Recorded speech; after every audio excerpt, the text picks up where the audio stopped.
예, 오랜만에 교리 공부 다시 시작한 것 같아요.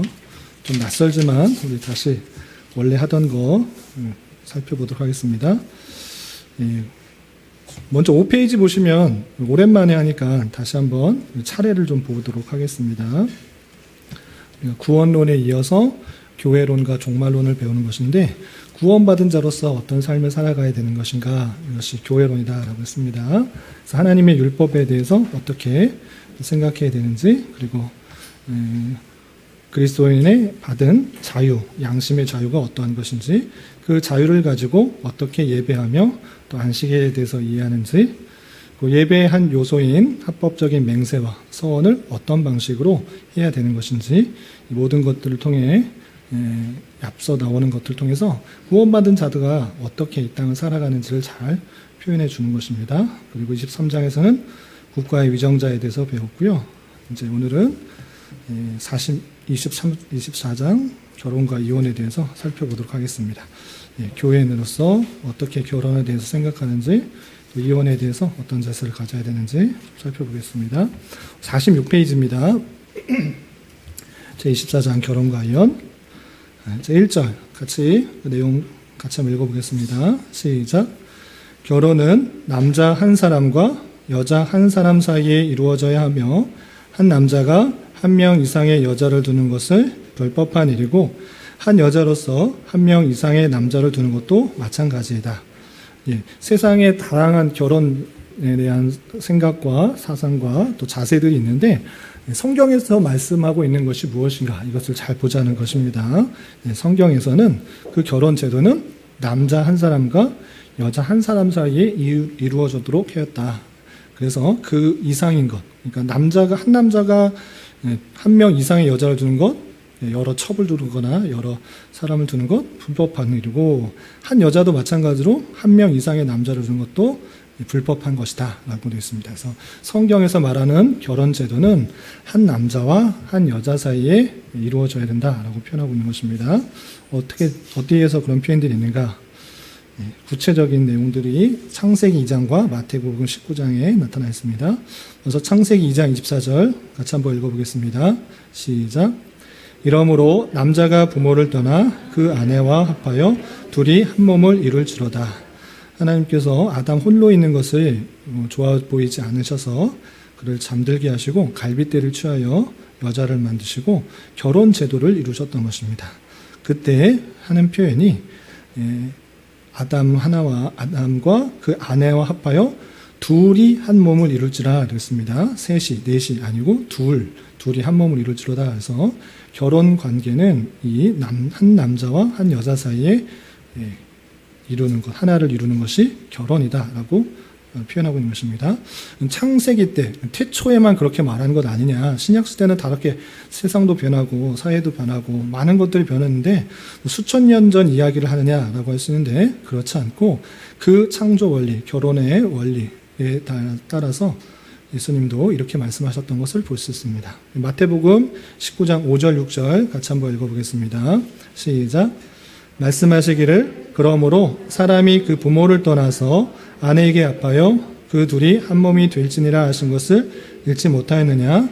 그런즉 이제 둘이 아니요 한 몸이니 그러므로 하나님이 짝지어 주신 것을 사람이 나누지 못할지니라 하시니. 그 말씀을 근거하여서 결혼 제도가 계속적으로 이루어져야 된다라고 표현하고 있는 것입니다. 그래서 성경에서 말하고 있는 혼인 관계의 아주 원리에 있어서는 한 남자, 한 여자, 그러니까 둘이 한 몸을 이루는 것이 결혼이다라고 표현하고 있는 것입니다. 그렇다면 결혼의 목적이 무엇인가? 우리 2절 계속해서 보겠습니다. 함께 읽겠습니다. 시작.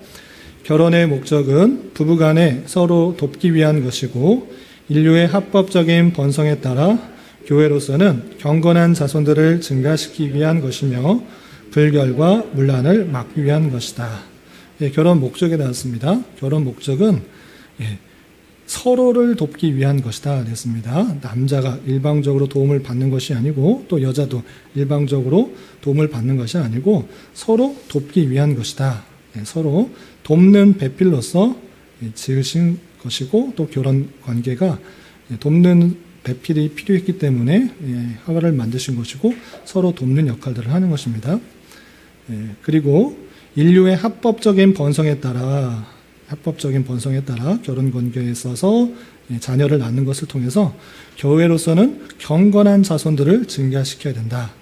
합법적인 그런 자녀를 낳는 것을 통하여서 경건한 자손을 증가시킨다라는 그런 표현이 있고, 또 그 결혼 관계, 한 남자와 한 여자 사이의 결혼을 통하여서 불결과 문란을 막도록 한 것입니다. 그 각주의 내용을 보겠습니다. 창세기 2장 18절 함께 봉독합니다. 시작. 여호와 하나님이 이르시되 사람이 혼자 사는 것이 좋지 아니하니 내가 그를 위하여 돕는 배필을 지으리라 하시니라. 하나님께서 여자를, 하와를 만드신 이유가 아담 혼자 하는 것이 좋지 못하다.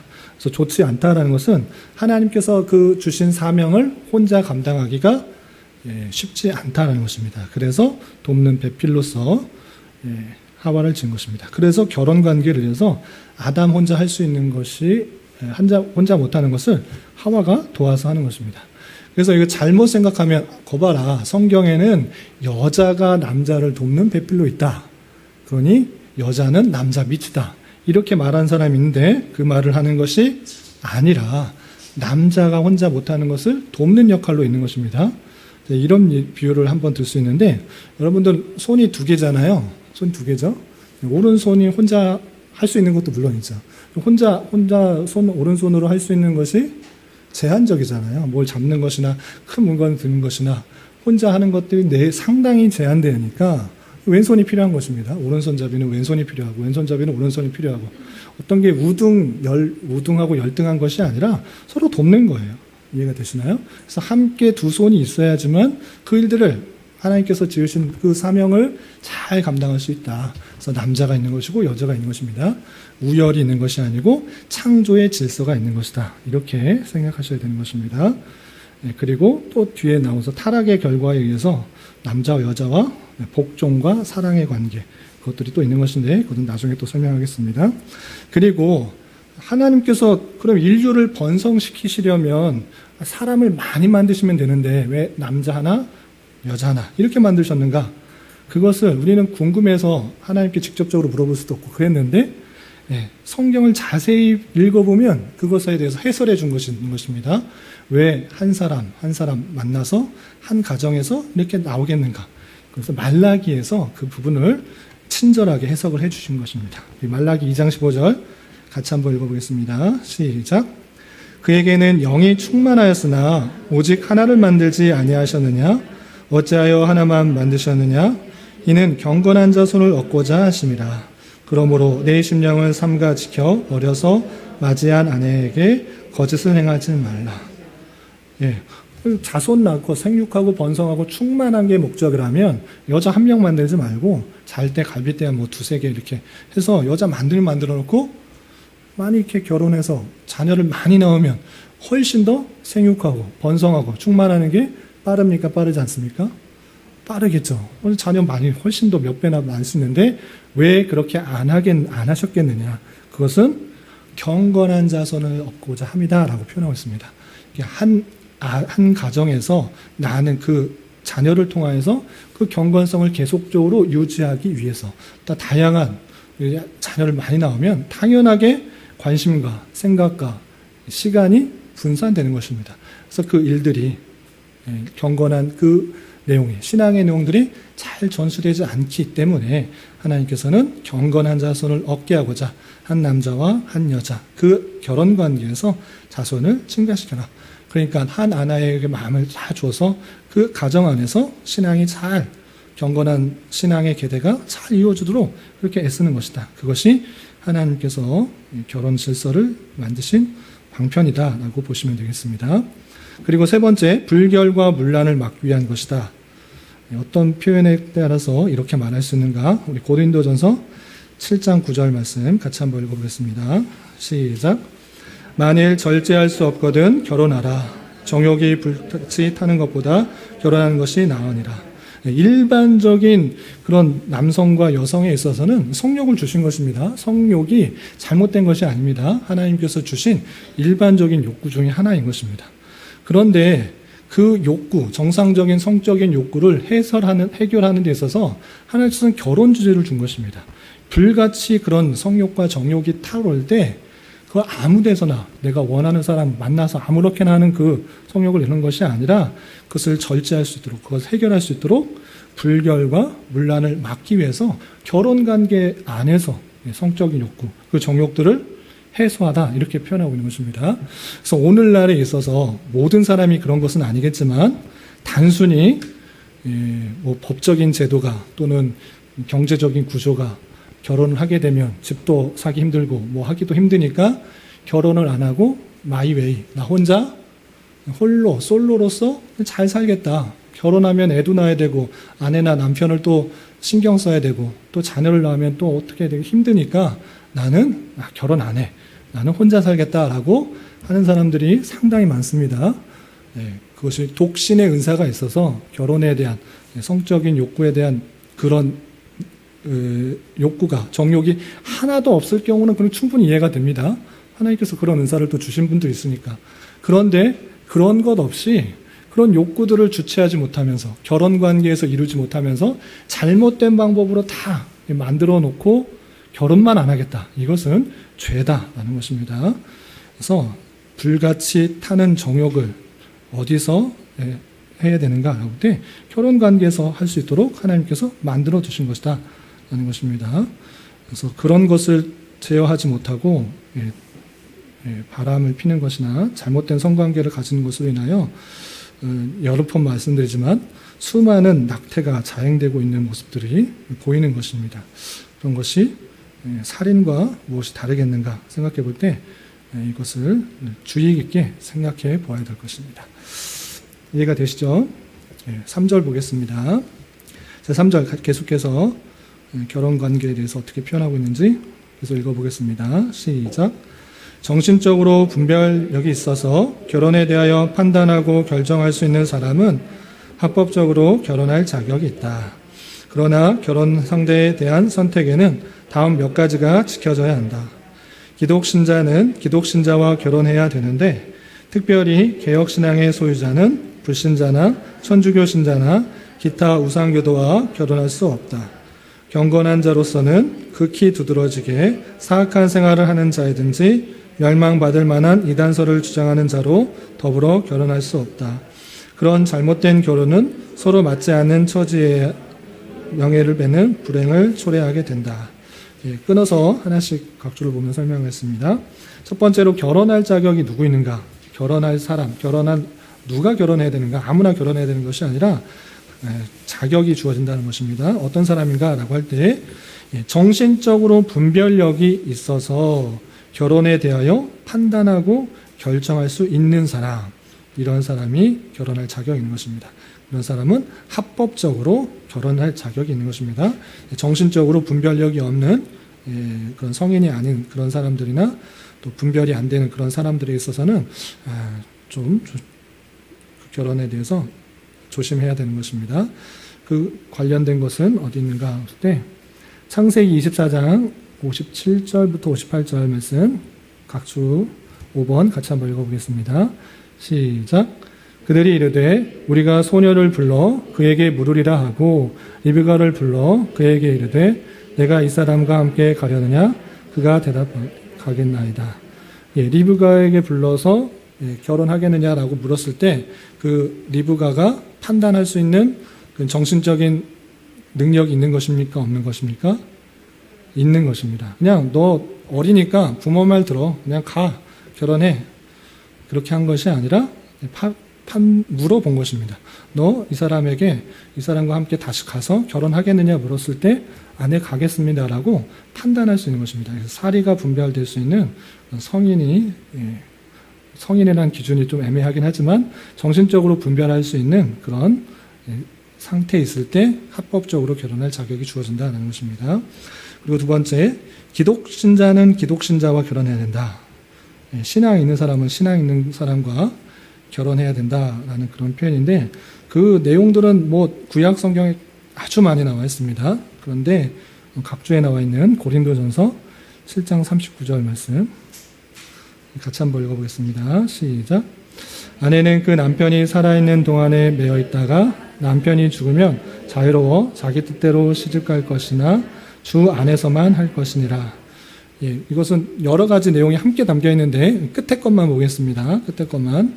예, 주 안에서만 할 것이라. 예, 주 안에서.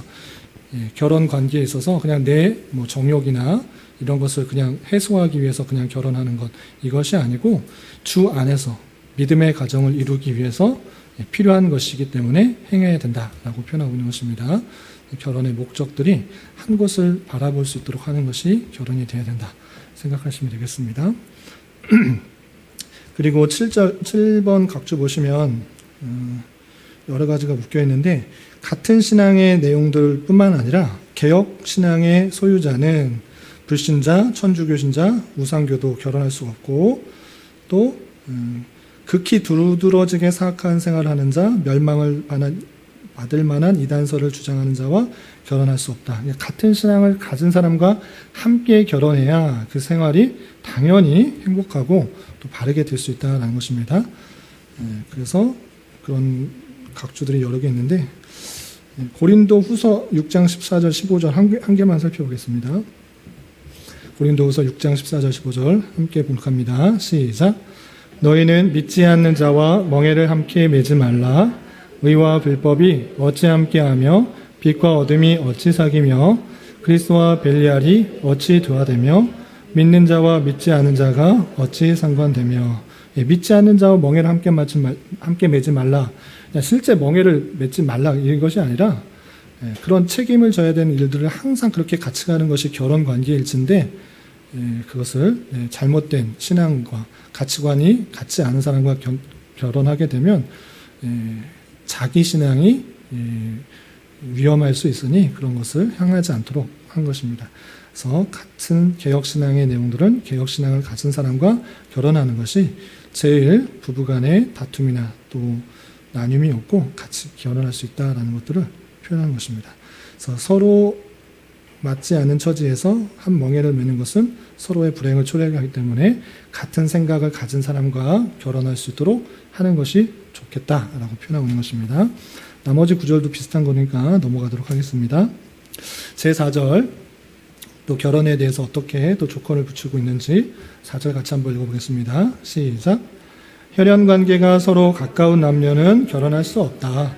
그 이유는 그런 결혼이 성경에 금지되었기 때문이다. 그런 결혼은 어떤 인간의 법으로도 합법화되지 못하며 쌍방의 동의로도 정하지 못한다. 그뿐 아니라 남자나 여자나 그 배우자 측의 어떤 근친과도 결혼할 수 없다. 이것은 뭐 우리나라의 법도 다 어느 나라의 법도 가까운 근친과는 결혼할 수 없도록 그렇게 되어 있는 건데, 성경에서도 마찬가지인 것입니다. 성경에도 금지되어 있기 때문에 가까운 남녀는 결혼할 수 없는 그런 모습입니다. 뭐 아담 그 이후에 그 바로 밑에 자손들은 어쩔 수 없이 다른 사람들이 없기 때문에 어쩔 수 없이 그런 그 혈연 관계 속에서 결혼을 할 수밖에 없었지만, 그런 관계가 아니고 퍼져 있는 관계에서는 그렇게 하지 않도록 하는 것입니다. 왜 그러한가? 내용을 좀 살펴보겠습니다. 먼저 성경에 금지되었다라는 그런 표현에 있어서 고린도전서 5장 1절 한번 읽어보겠습니다. 고린도전서 5장 1절 함께 봉독합니다. 시작. 너희 중에 심지어 음행이 있다함을 들으니 그런 음행은 이방인 중에서도 없는 것이라. 누가 그 아버지의 아내를 취하였다 하는도다. 예, 아버지의 아내 누굽니까? 어머니 되는데, 어머니를 취한 것, 아버지의 한몸 된 것을 해야 하는 그런 모습인 것입니다. 그래서 물론 실제 나를 낳아준 어머니라기보다는 새 어머니라고 생각되지만, 그조차도 아버지와 한 몸 된 그런 관계이기 때문에 취하는 것은 아버지의 것을 더러운 것이고 이방인 중에서도 없는 잘못된 것이니까 음행이고 잘못된 것이다 라고 표현하고 있는 것입니다. 그래서 성경에서는 혈연 관계가 가까운 남녀는 그런 성적 관계를 하지 않도록 그렇게 되어 있는 것입니다. 그리고 9번 보시면 그런 결혼은 어떤 인간의 법으로도 합법화되지며 되지 못하며 쌍방의 동의로도 정당화되지 못한다라고 되어 있는데, 관련 근거로서 마가복음 6장 18절도 들고 있는데 같이 한번 읽어보겠습니다. 시작. 이는 요한이 헤롯에게 말하되 동생의 아내를 취한 것이 옳지 않다 하였습니다. 여기서 요한은 세례 요한인데, 세례 요한이 헤롯에게 말한 것입니다. 입 바른 말을 한 것입니다. 뭔 말을 했느냐? 헤롯이 그 동생의 아내를 취한 것입니다. 그러니까 동생의 아내, 그거는 제수씨인데 제수를 취한 것, 그거 옳지 않다. 어떠한 것으로도 옳지 않다라고 말했습니다. 그것으로 인하여서 감옥에 갇히고 또 후에 죽게 되는 일이 발생하게 됐는데, 성경의 원리에 의해서 이렇게 가까운 남녀, 또 인간의 인간의 서로 동의했다고 해서 정당화되지 못한다. 그것은 하나님께서 말씀하신 창조 질서와 맞는 것이 아니다라는 것을 잘 살펴봐야 될 것입니다. 그리고 남자나 여자나 그 배우자의 측에 어떤 근친과도 결혼할 수 없다. 이렇게 되어 있는데, 레위기에서 표현도 참고할 만합니다. 각주 10번 레위기 20장 19절 20절 같이 한번 읽어보겠습니다. 시작. 내 이모나 고모의 하체를 범하지 말지니 이는 살부치의 하체인즉 그들이 그들의 죄를 담당하리라. 누구든지 그의 숙모와 동침하면 그의 숙부의 하체를 범함이니 그들은 그들의 죄를 담당하여 자식이 없이 주리라. 동생 아내 안 취하면 된다, 이것도 아니고, 또 가까운 이모나 고모나 숙모나 이런 것에 하체를 범하지 않도록 주의를 한 것입니다. 그것은 그들의 하체, 그 아내된 그 결혼 관계에 있어서의 그 하체를 범한 것이기 때문에 그것은 하나님께서 죄로 여기신다라고 표현하고 있는 것입니다. 그래서 그렇게 혈연 관계가 가까운 관계에 있어서는 결혼 관계를 가질 수 없다를 알아두시면 되겠습니다. 그리고 18페이지 제5절, 결혼 관계가 파하게 되는 경우 약혼과 결혼 관계에서 어떤 관계에서 파하게 되는지 그것도 성경에 나와 있는 것입니다. 우리 제5절 같이 한번 읽어보겠습니다. 시작. 약혼한 후에 범한 간음이 결혼 전에 발각되면 무음한 측에서 그 약혼을 파약할 수 있다.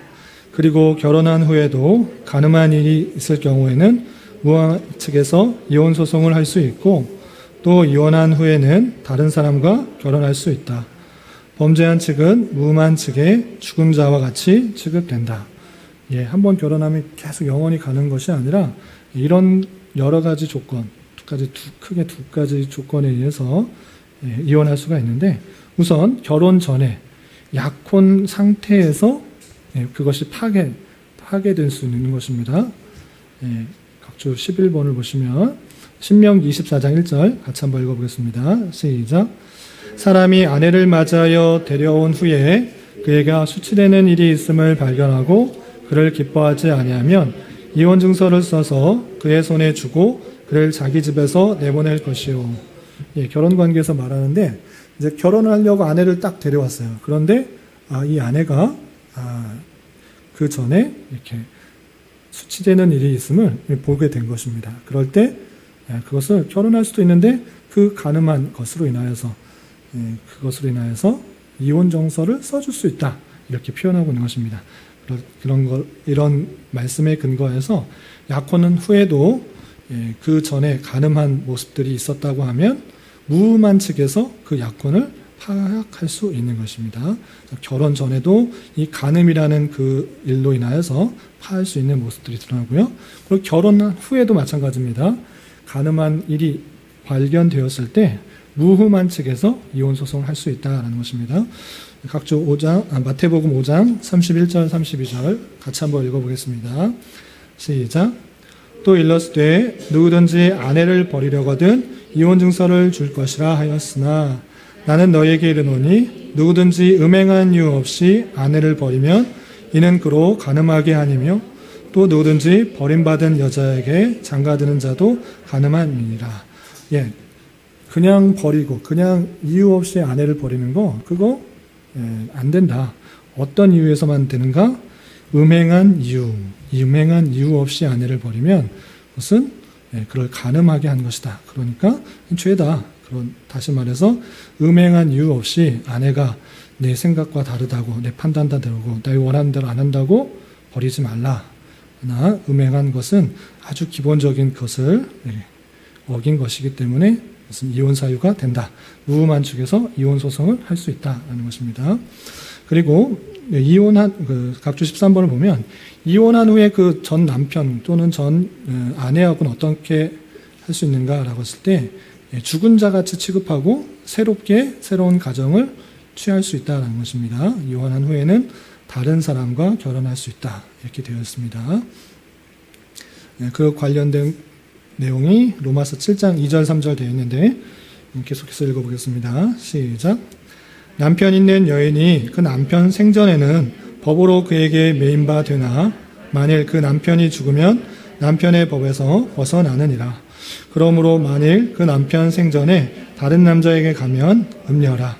그러나 만일 남편이 죽으면 그 법에서 자유롭게 되나니 다른 남자에게 갈지라도 음녀가 되지 아니하니라.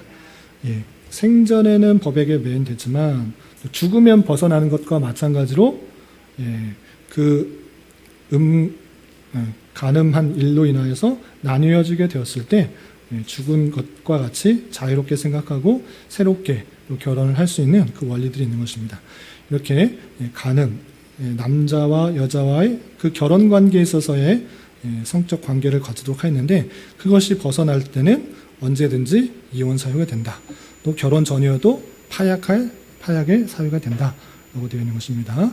그래서 딸은 성격이 안 맞고 생각이 다르고 이런 것으로 이혼하는 것이 아니고 하나님께서 말씀에 있어서는 이런 것으로 기본적인 내용이 되는 것입니다. 그리고 또 6절 간음에 대한 첫 번째 조건이 있고 두 번째 조건이 있습니다. 6절도 같이 한번 읽어보겠습니다. 시작. 인간의 부패성은 하나님이 짝지어 주신 부부의 이혼도 정당화하려고 한다. 그러나 이혼의 정당한 이유는 부부 중 한 사람이 간음한 경우와 또는 부부 중 한 사람이 고의적으로 자기 배필을 버릴 경우이다. 이런 일은 교회나 행정부가 어떻게 화해시켜줄 도리가 없는 정도의 것이다. 이혼은 어떤 이유로든지 그 당사자들의 개인적 자유나 판단에 맡겨진 것은 아니다. 그것은 공법의 질서와 절차를 경유해서 처리해야 한다. 첫 번째 간음이 아주 기본적이고 중요한 내용이고 또 한 가지를 덧붙여서 설명하고 있습니다. 그것은 고의적으로 자기 배필을 버릴 경우, 고의적으로 아내나 남편을 버리게 되는 경우가 있는데 그런 것은 이혼 사유가 된다라고 표현하고 있습니다. 각주의 내용을 좀 보겠습니다. 마태복음 19장 8절 9절 같이 한번 읽어보겠습니다. 시작. 예수께서 이르시되 모세가 너희 마음의 완악함 때문에 아내 버림을 허약하였거니와 본래는 그렇지 아니하니라. 내가 너희에게 말하노니 누구든지 음행한 이유 외에 아내를 버리고 다른 데 장가드는 자는 간음함이라. 음행한 이유에는 그런 이혼 사유가 될 수 있다라고 하고 그 외에는 그렇지 않다라고 표현하고 있고요. 또 그 밑에 거 고린도전서 7장 15절 같이 한번 읽어보도록 하겠습니다. 시작. 혹 믿지 아니하는 자가 갈리거든 갈리게 하라. 형제나 자매나 이런 일에 구애될 것이 없느니라. 그러나 하나님은 화평 중에서 너희를 부르셨느니라. 고린도전서 7장의 내용을 보면 처음부터 이렇게 믿음의 생활을 같이 하면서 결혼한 것이 제일 좋은 것이지만 그렇지 않고 둘 다 불신자였는데 남편이나 아내나 신앙이 든 것입니다. 그렇게 신앙이 들었을 때 어떻게 해야 되는가 그 내용을 잘 표현하고 있습니다. 여기 한 절밖에 안 돼 있어서 우리 성경을 한번 찾아보겠습니다. 고린도전서 7장 한번 찾아볼까요? 신약성경 고린도전서 7장. 우리가 제일 좋은 아는 교회 같은 신앙을 가지고 같은 생각을 가지고 같은 마음을 가지고 결혼하는 건 제일 좋은 일이지만 그렇지 않고 그냥 전도를 받아서 불신자들인데 전도를 받아서 신앙의 내용들을 갖고 있는 사람들이 생기는 것입니다. 그러할 경우에 어떻게 되는지 고린도전서 7장에 자세히 표현되고 있습니다. 여기는 한 절만 돼 있어서 같이 한번 찾아서 읽어보도록 하겠습니다.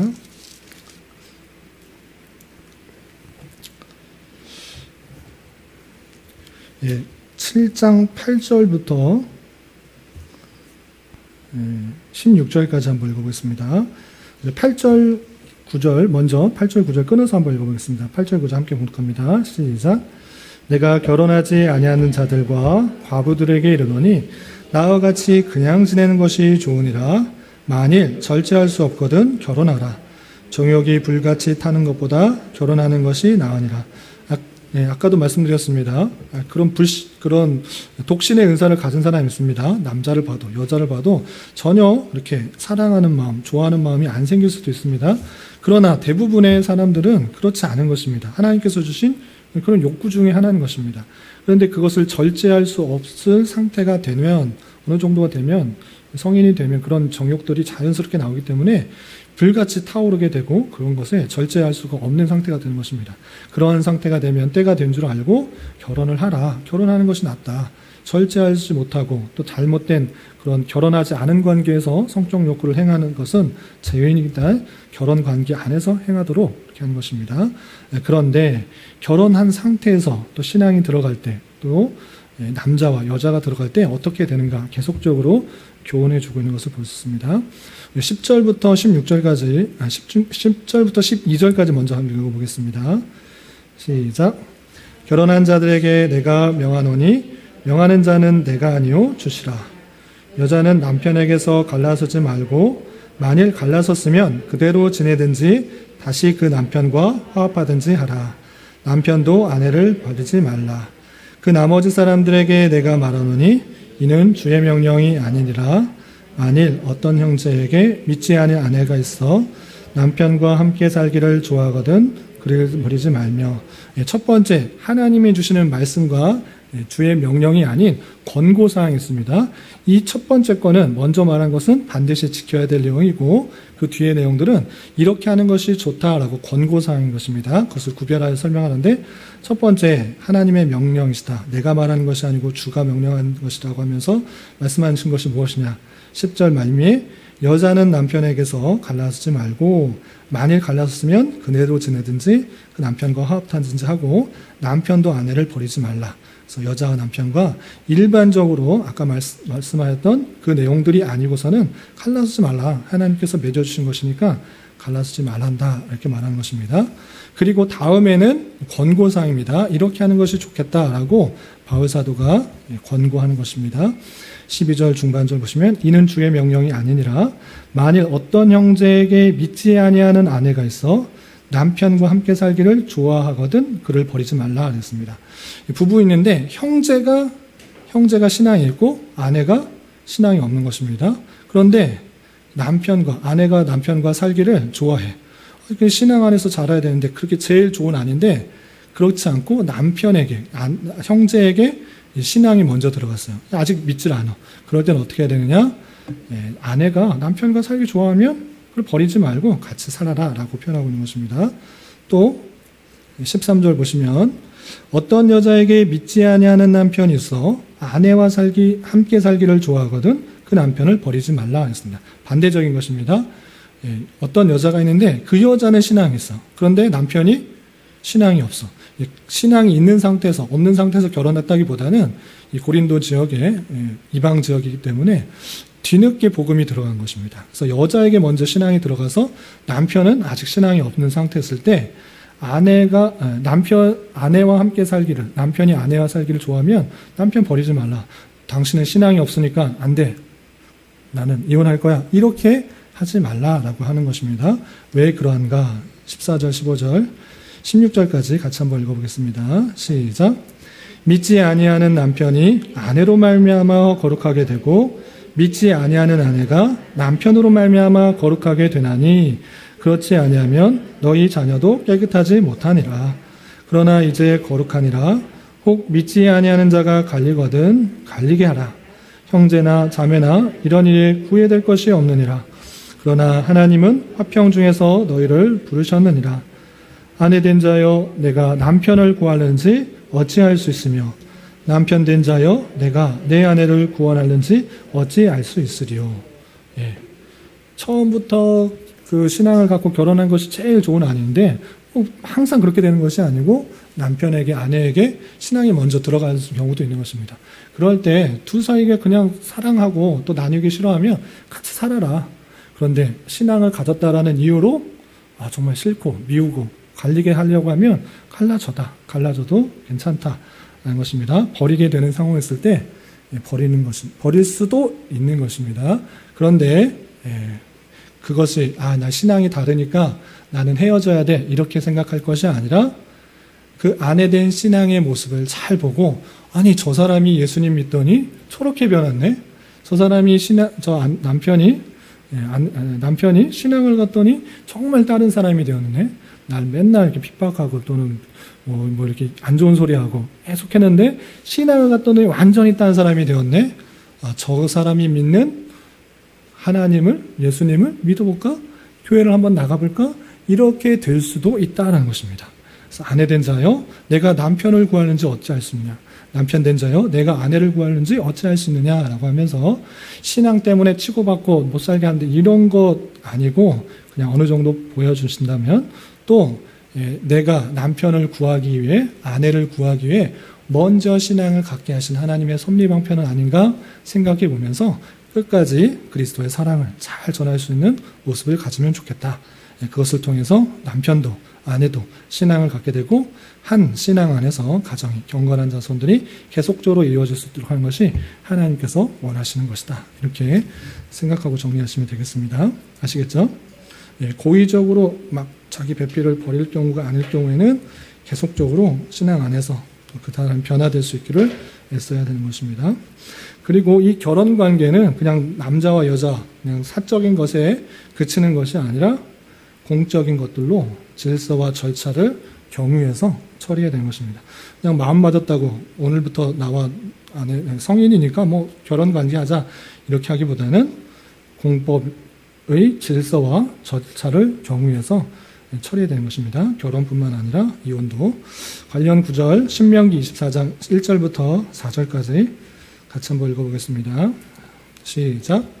사람이 아내를 맞이하여 데려온 후에 그에게 수치되는 일이 있음을 발견하고 그를 기뻐하지 아니하면 이혼 증서를 써서 그의 손에 주고 그를 자기 집에서 내보낼 것이요 그 여자는 그의 집에서 나가서 다른 사람의 아내가 되려니와 그의 둘째 남편도 그를 미워하여 이혼 증서를 써서 그의 손에 주어 그를 자기 집에서 내보냈거나 또는 그를 아내로 맞이한 둘째 남편이 죽었다 하자 그 여자는 이미 몸이 덮였은즉 그를 내보낸 전 남편이 그를 다시 아내로 맞이하지 말지니 이 일은 여호와 앞에 가증한 것이라.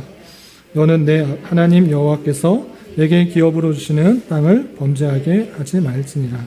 여기는 복잡하게 써 있는데 쉽게 말해서 그런 것입니다. 그 결혼과 이혼 관계에 있어서 증인이 있어야 됩니다. 물론 하나님께서 모든 걸 다 아십니다. 하나님께서 모르시는 게 있으시겠습니까? 그럼에도 불구하고 사람은 사람 사이의 관계인 것입니다. 그럴 때 누가 잘못됐고 또 옳고 또 좋은 것인 그 결혼 관계를 증명하고 또 잘못된 것을 증명하고 이혼 관계가 있다라는 것을 사람 사이에서 확실하게 드러낼 필요가 있는 것입니다. 그래서 증인으로 될 사람과 또 증명할 것들이 있어서 법적인 절차를 지어서 공적으로 결혼 관계나 이혼 관계가 질서와 절차를 걸쳐서 처리될 수 있도록 하는 것이 하나님께서 원하시는 그런 결혼과 이혼 관계의 모습이다. 이렇게 정리하시면 되겠습니다. 어느 정도 이해되시나요? 네, 그러면 이해를 위한 질문과 답변을 풀어보면서 정리하도록 하겠습니다. 첫 번째, 남녀 관계에서의 결혼 제도는 어떠한 것만이 합법한 것입니까? 제1절에 한 남자와 한 남자 한 사람과 여자 한 사람. 그래서 일부 다처제, 다른 나라에, 그리고 우리나라에서도 예전에 첩제도가 있었죠. 그런 것은 성경의 원리, 창조 질서의 결혼의 관계에 있어서 올바른 것은 아니다라고 생각하시면 됩니다. 이렇게 보면 이제 또 성경 읽으면서 늘 이렇게 질문하시는 분 있어요. 아브라함은 또 하갈과 이렇게 낳지 않았습니까? 또 성경에 다양한 사람들이 아내가 여럿이지 않습니까? 이렇게 말하면서 성경에서 말하는 것이 왜 한 남자와 한 여자입니까? 라고 말하는 경우가 있는데 성경에 나와 있다고 다 그렇게 하라는 이야기가 아닙니다. 성경에 그 당시의 문화에 따라서 여러 아내를 두는 경우가 있었지만 그것이 올바른 것인가? 그렇게 말하지 않고 있습니다. 하나님께서 말해주신 창조 질서 안에서 결혼관계는 한 남자와 한 여자의 관계에 있어서 경건한 자손들이 나올 수 있도록 한 것이지 예외 규정, 잘못된 그런 결혼관계를 보면서 그렇게 말하는 것은 잘못된 것이다. 그들의 허물, 그들의 잘못, 인간의 연약함들을 보면서 안타까워해야 될 내용이지 그것을 보면서 성경에 나온 잘못된 예를 들어서 우리도 그렇게 할 수 있습니다 라고 말하면 안 되는 것입니다. 이해되시죠? 남자 한 사람과 여자 한 사람 사이에 이루어지는 것, 한 남자와 한 여자 둘이 하나를 이루는 것이 결혼 관계인 것입니다. 자, 결혼의 목적은 어떤 것입니까? 제2절에 서로 돕기 위한 것입니다. 남자와 여자, 남편이 왜 나와 다르냐, 왜 생각이 다르냐, 다른 것이 당연한 것입니다. 다르기 때문에 서로 도우는 것입니다. 다 똑같으면 그럼 그냥 한 사람만 있으면 됩니다. 그러나 나의 부족한 거, 연약한 거, 다르게 생각하는 것, 보완해주고 보충해주고 도와줄 사람이 아내이고 남편인 것입니다. 하나님께서는 그렇게 지으신 것입니다. 남자는 힘이 세고 또 단순하고 그럴 수 있지만 여성의 부드러움과 섬세함과 다양한 것들을 넓게 볼 수 있는 안목들을 함께 해줌으로 말미암아 그 부부 관계에 있어서 하나님께서 원하시는 일들을 잘 감당할 수 있도록 한 것입니다. 내 남편이 나와 너무 다르다 이렇게 하지 마시고 다른 것이 나를 보완하고 도와하고 돕는 것이다 생각하시면서 결혼관계를 이해하시면 좋을 것 같습니다.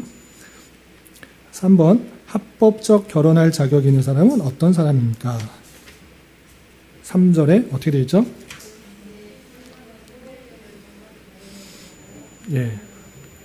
정신적 불면력이 있어서 결혼에 대하여 판단하고 결정하는 사람. 아무 어린 아이한테 너 옛날에는 뭐 조선시대나 뭐 이럴 때는 그냥 부모님이 결혼시키니까 뭐 결혼하는 경우도 있곤 했었지만 그렇게 하는 것이 아니라 결혼 관계에 있어서는 어떤 것을 판단하고 분별할 수 있는 정도의 시간이 돼야 된다. 내가 자신의 결정이 될 수 있는 그런 판단이 있을 때 결혼을 할 수 있는 것이다 라고 할 수 있습니다. 그리고 4번 결혼 상대에 대한 선택에는 어떤 것들이 지켜져야 합니까? 어떤 것이 지켜야 되는 것이죠? 3절 중반절에 기독신자와 결혼해야 되고 또 개혁신앙의 소유자는 불신자나 천주교 신자나 무송기도와 결혼할 수 없다. 그리고 이단설을 주장하는 자와 결혼할 수 없다. 개혁신앙의 내용들을 잘 가지고 있는 사람은 당연히 드러나는 것입니다. 당연히 너무나 다르기 때문에 생각이 다르고 마음이 다르기 때문에 합해질 수가 없는 것입니다. 그래서 이런 사람들은 좀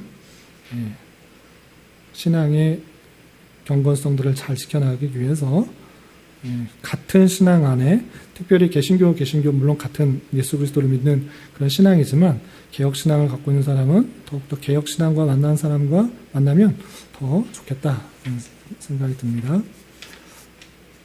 자, 5번 혈연관계가 서로 가까운 남녀는 왜 결혼할 수 없습니까?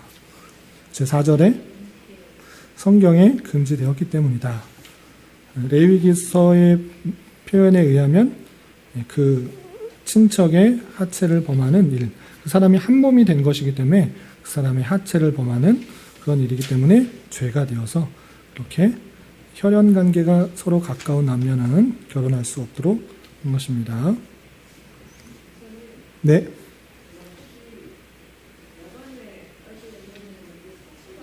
네네. 물론 아담이래. 아브라함도 마찬가지죠. 아브라함의 아내 사라도 실제적으로 누이긴 누이인데 그 정도에 있어서는 아직 많이 발전된 건가가 아닌 것 같습니다.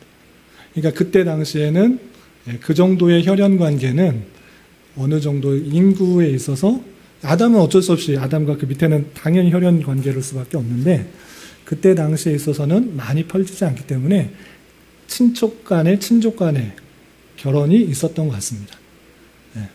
근데 이제 그 이후로 셋. 당연하죠. 아담 셋. 그때 아브라함 때까지도 그런 자기 아내도 실제적으로 친족이었던 사촌 누이였기 때문에 누이라 이렇게 말한 것인데, 그런 모습이 있을 때 거기까지는 아직도 그 혈연 관계의 결혼이 있었던 것 같습니다. 근데 그 이후에는 이제 사람이 많이 일어났기 때문에 혈연 관계에 있어서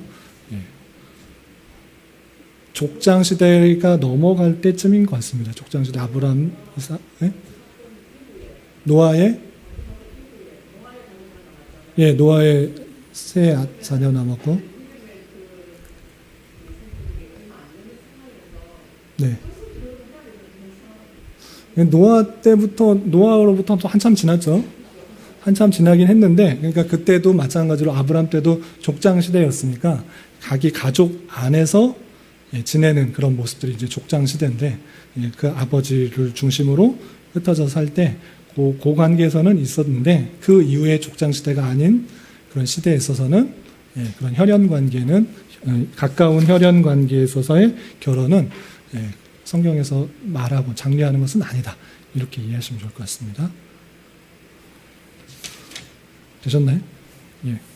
다음에 6번. 약혼한 후나 결혼한 후에 어떤 경우에 파약하거나 이혼 소송을 할 수 있습니까?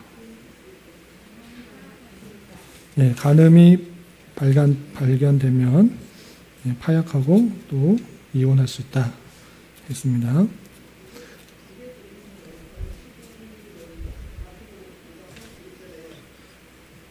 네. 네.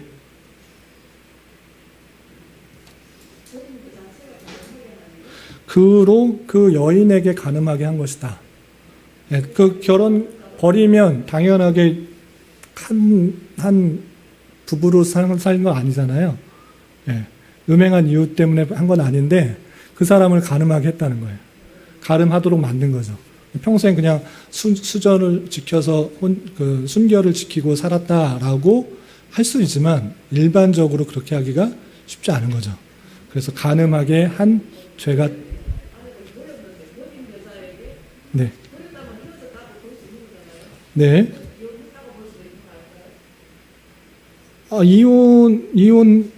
이혼 절차를 가지고 버렸다기보다는 그냥 버린 거겠죠. 그게 버리면 정당한 이혼 절차에서 그러니까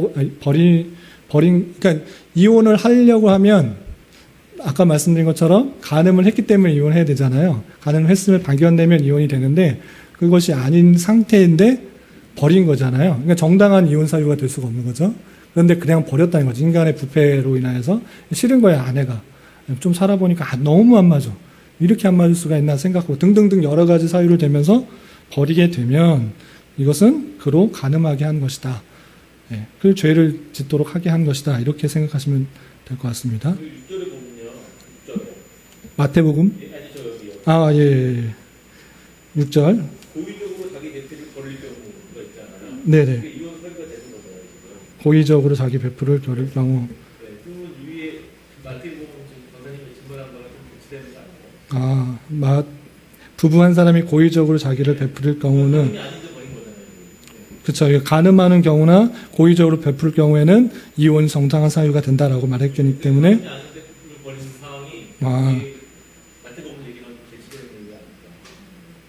그러네. 밑에는 한 사람이 고의적으로 자기 배풀을 버릴 경우이니까 이것은 음행한 이유 없이 버릴 경우와 같은 이야기가 되니까 그러면 그렇게 해도 안 된다는 말씀 좀. 그러니까는 네. 여기서는 이 마태복음에는 이혼 사유가 안 된다고 이게 안 되는 것처럼 얘기가 돼 있는 거잖아요. 네. 잘못된 거다. 이 이혼 잘못된 거다. 네, 가늠하게 한 것이다라고 말했고. 이 이혼은 사랑한 거다 얘기하는 거잖아요. 네. 그 문제를 어떻게 해결되나 좀 살펴보겠습니다. 네.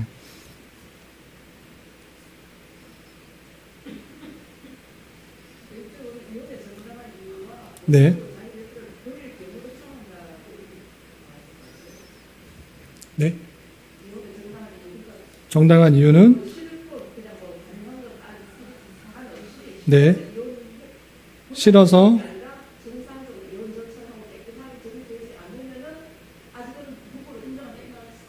그게 아닌 것 같은데요. 부부 중 한 사람이 고의적으로 자기 배필을 버릴 경우가 정당한 이혼 사유다라고 말한 거기 때문에 여기서 이제 고의적으로 자기 배필을 버릴 경우가 무엇이냐에 각조를 찾아봐야 되는데 여기서 7장 15절 아까 읽었던 고린도전서 7장에 보면 믿지 아니하는 자가 갈리거든. 그거는 이제 고의적으로 버렸는데 그럴 경우는 이것은 정당하다라고 표현하고 그러면 이 위에 게 음행한 이유 없이 아내를 버리면 정당하지만 간음하게 하는 죄가 있을 수 있다. 이렇게 이해하시면 될 것 같은데요. 이해가 되시나요? 예. 그러니까 믿지 않는 사람과 믿는 사람과의 부부가 있는 경우가 있잖아요. 밑에가 그런 내용이잖아요. 그럴 경우에 너무 안 맞아. 신앙이 너무 안 맞고 그러면 어쩔 수 없이 고의적인 의의에서 너무 안 맞기 때문에 나는 예수님을 섬겨야 되고 매 주일 예배를 드려야 되고 헌금을 해야 되고 봉사를 해야 되는데 여기 믿지 않는 사람 당연히 그럼 왜 그러냐 너 지금 정신 나갔냐 그런 일을 할 수가 있느냐 하나님이 어딨냐라고 핍박을 계속하잖아요. 그럴 수 없을 경우 그럴 경우에는 이혼할 수 있다. 그렇지 않고 이해해주고 그냥 사랑하고 같이 지내고 싶으면 지내도 된다. 이렇게 말했는데 계속 너무 달라서 신앙이 다른 것으로 인하여서 버리게 되면 갈릴 수 있다. 라고 말한 것입니다. 그런데 음행한 이유가 아니었음에도 불구하고 그렇게 버리게 되면 그로 간음하게 할 수도 있다. 이런 죄가 만들어지게 하는 이유가 된다라고 이해하시면 좋을 것 같아요. 이해가 되시나요? 그러니까 아내를 버리면 이제 그가 이제 결혼 관계가 있지 않기 때문에 음행할 수 있는 간음하게 할 수 있는 죄를 만들게 하는 일이 되니 음행한 이유 없이 버리지 말라는 이유이고 그리고 버린 자체가 그 간음이 아니라고 버리게는 그로 간음하게 하는 것이다 라고 표현하고 있잖아요. 그렇게 이해하시면 좋을 것 같아요.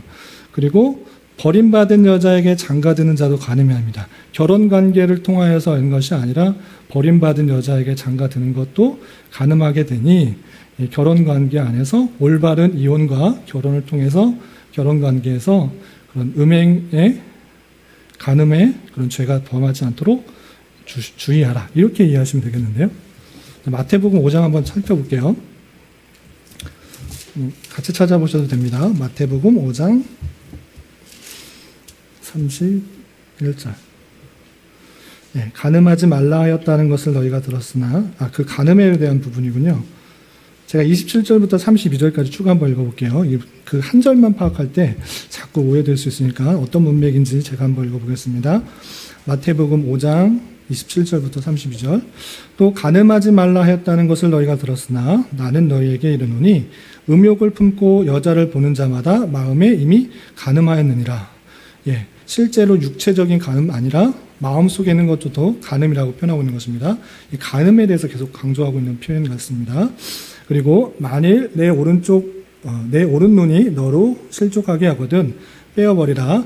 내 백체 중 하나가 없어지고 온몸이 지옥에 던져지지 않는 것이 유익하며 또한 만일 내 오른손이 너로 실족하게 하거든 찍어내버리라.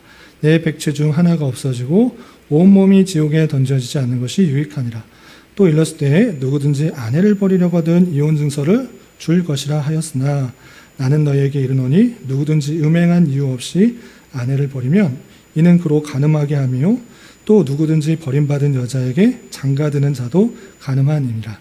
예, 문맥상으로 볼 때 그 죄를 지적하고 있는 것입니다. 그러니까 어떻게 결혼 관계에서 벗어나서 뭘 하는 것에 대해서 법적 절차를 말하는 것이 아니라 간음하는 것, 죄가 무엇인지를 더욱더 보여주고 있는 그런 표현인데 그냥 간음하지도 않으면서 내 보기가 싫다, 내 마음에 안 든다, 또 나 허락 없이 신앙 가졌다, 개혁신앙한다, 하나님 믿는다, 봉사한다 이렇게 자꾸 다른 이야기를 들면서 이혼하려고 하는 거 간음이다. 간음하게 한 거다. 이렇게 표현하고 있는 거예요. 그러니까 죄를 지적하고 있는 부분에 있어서 한 부분인 것 같습니다. 그래서 웨스트민스터 신앙고백서의 6절에 있어서 고의적으로 자기 배필을 버릴 경우에 갈라질 수 있는데 그것이 이혼 증서를 써서 적당하게 하는 것인데 그것이 사람에게 있어서 죄가 될 수 있는 이유에 대해서 이렇게 표현하고 있는 것으로 이해하면 좋을 것 같습니다. 말이 좀 길어졌는데 이해가 되시나요? 예. 제가 요 문맥을 살피지 못해가지고 마태복음 5장 27절부터 32절까지 읽어보니까 간음의 어떤 것까지 간음이고 어떤 것까지 죄인가, 사람이 어떻게 하는 것이 잘못인가를 밝히는 부분에 있어서 이 부분에 표현됐기 때문에 그 부분에서 이해하면 좋을 것 같습니다. 그러면 7번, 이혼은 어떤 질서와 절차를 경우에서 처리되어야 합니까? 6절에 의해서 공법의 질서와 절차를 경우에서 처리해야 한다. 예, 이혼뿐만 아니라 결혼 마찬가지로 하나님 앞에서 진행되어야 될 것이고 또 하나님 앞에서는 다 아시지만 또 여러 증인 앞에서 일정한 질서와 절차를 경우에서 처리하는 것이 좋겠다. 이렇게 이해하시면 좋겠습니다. 예, 특별히 현대 우리나라에 보면 결혼과 이혼의 문제가 상당히 많은 것을 보게 되는데 이런 부분에 있어서 우리가 더욱더 하나님의 말씀에 근거하여서 잘 진행되고 처리되어야 될 것이고 우리의 자녀들도 바른 결혼을 이룰 수 있도록 힘써줘야 될 것 같습니다. 하나님께서 원하시는 결혼과 또 이혼, 또 그 가정에서 목표하는 것이 무엇인지 서로 어떠한 자세로 서로를 대해야 되는지 잘 살피면 좋을 것 같습니다. 혹시 또 이야기하실 내용들이나 잘 이해가 안 되는 부분 있으시면 말씀해 주시기 바랍니다. 되셨나요? 네, 그리고 그 연초에 그 목회계획 나눔할 때 말씀드렸는데 우리가 다른 것들은 다 세웠는데 우리가 그 환경 미화부를 못 세워서 오후 모임 끝나고 각자 잠깐 치우자 이렇게 말씀드렸습니다. 그래서 이 모임 끝나고 여러분들 그냥 가시지 마시고 바쁘신 분들은 그냥 가셔도 되고요. 시간이 조금 되시면 청소기도 돌리시고 줄도 맞추시고 화장실도 좀 깨끗이 한번 2층, 3층, 4층 한번 봐주시고 그렇게 또 휴지통도 보시고 저기 뒤에 잠옷실도 한번 보시고 전체적으로 한번 살펴보시고 돌아가도록 하겠습니다. 시간 없으신 분들은 바로 가셔도 됩니다. 그리고 그냥 알아서 하시라라고 할까요? 아니면 제가 일을 분담해 드릴까요? 알아서 하시는 게 좋으신가요? 아니면 제가 누구는 남성들은 여기 하십시오. 여성들은 부엌과 잠옷실과 화장실 하십시오. 이렇게 나눠드리는 게 좋나요? 알아서 하시는 게 낫나요? 제가 너무 신경 쓰는 것 같아가지고 그냥 알아서 자율적으로 하면 하시겠죠?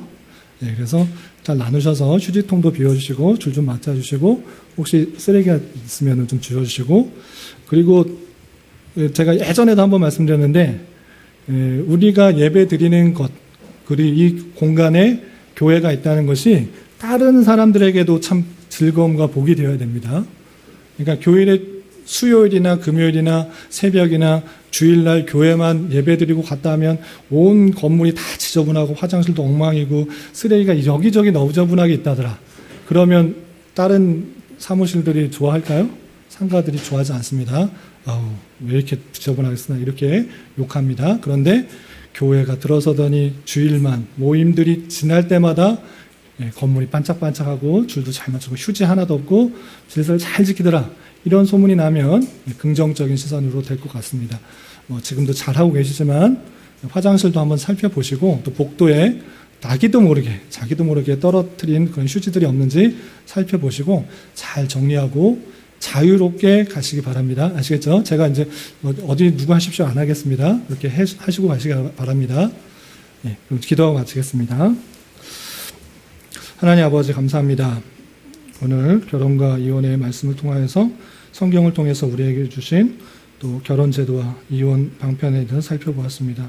주님 저희들에게 하나님의 경건한 가정을 이루고 또 주님의 택하신 백성들이 계속적으로 이어질 수 있도록 하시는 섭리 형편을 기억하며 올바르고 아름다운 결혼과 또 부부관계가 되어줄 수 있도록 인도하여 주시고 아직도 믿지 않는 또 남편과 또 아내들이 있다고 하면 우리의 모습을 통하여서 더욱더 신앙이 바로 잡아질 수 있도록 인도하여 주시고 또 아름다운 결혼 과정을 통하여서 신앙의 계대가 자자손손 이어질 수 있도록 주님 은혜를 도하여 주시옵소서.